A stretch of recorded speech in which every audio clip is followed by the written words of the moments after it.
Salut, c'est Rado, je suis content de vous retrouver pour le démarrage d'un nouveau format.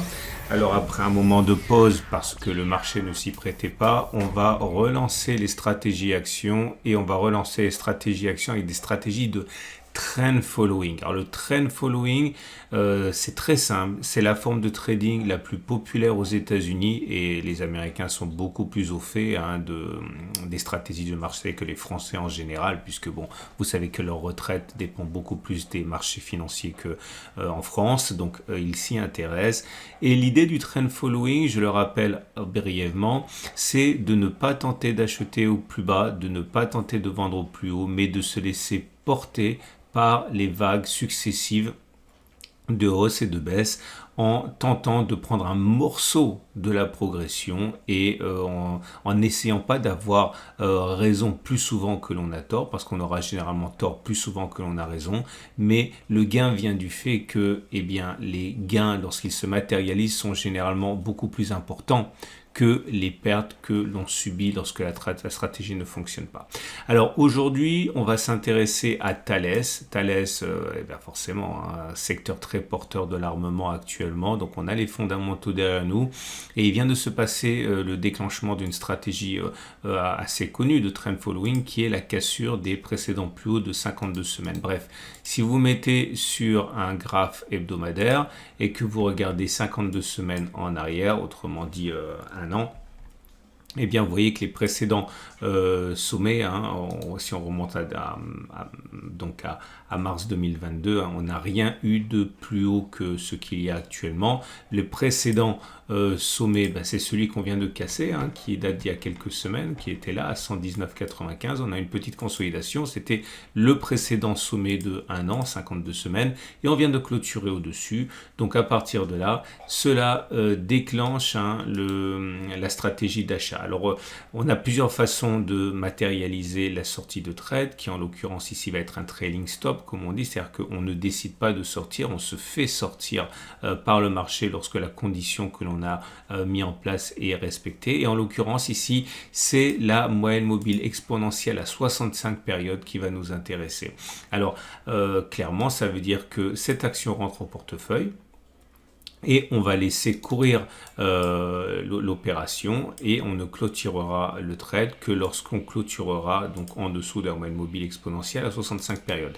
Je vous montre ce qui s'est produit quelques fois auparavant. On va regarder, ça c'est par exemple la précédente fois que cela s'est produit, c'était lorsqu'on a cassé les 91,66.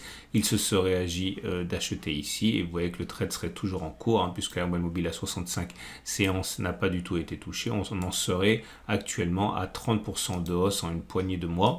On aurait également pu acheter ici. Puisque c'est la même logique, c'était un plus haut de 35 semaines qui aurait été déclenché en clôture de cette bougie. Donc on en serait actuellement c'est assez récent, donc plus 4,7%. N'oubliez pas qu'il faut comparer ça au CAC 40 qui également est en train de connaître un moment assez difficile, donc c'est pas mal du tout. Je vous montre simplement quelques exemples en remontant en arrière. Là vous avez encore un exemple de trade qui aurait pu être pris. On serait rentré ici, notre stop de protection aurait été déclenché là. Donc un gain vraiment minimaliste, puisque le gain n'aurait été que de 3,6%. Donc vous voyez, parfois c'est 20%, parfois c'est 50%, parfois c'est 3%, et parfois c'est même une baisse, puisque regardez, si on était rentré par exemple sur ce signal-ci, on serait rentré là, on aurait été déclenché en perte ici, donc autrement dit, la perte aurait été de 2,5%. Bon, après je vous laisse regarder, c'est encore une fois, l'objectif n'est pas de gagner plus souvent que l'on perd, puisque en fait on va perdre plus souvent que l'on gagne. Généralement ça fonctionne une fois sur deux, voire 4 fois sur 10, mais l'espoir c'est que les vagues de hausse nous amènent à gagner de manière significativement plus que les pertes que l'on subit. Voilà. Alors je l'ai dit, cette action rentre au portefeuille, on suivra ça toutes les semaines à présent. Je vous rappelle que que cette stratégie est issue des nombreuses stratégies que j'évoque avec d'autres points d'entrée, d'autres points de sortie, etc.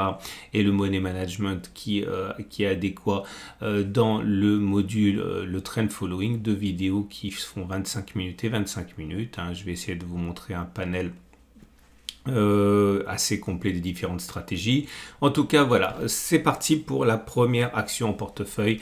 Thales, je souhaite une excellente journée. Si vous voulez en savoir davantage sur l'analyse technique, parce que vous découvrez, eh bien, vous avez tous les formats qui viennent de sortir ce week-end, donc l'analyse de long terme, la stratégie sur le CAC 40, demain ce sera les cryptos, etc. Je souhaite une excellente journée et je vous donne rendez-vous dimanche prochain pour une nouvelle action à mettre en portefeuille.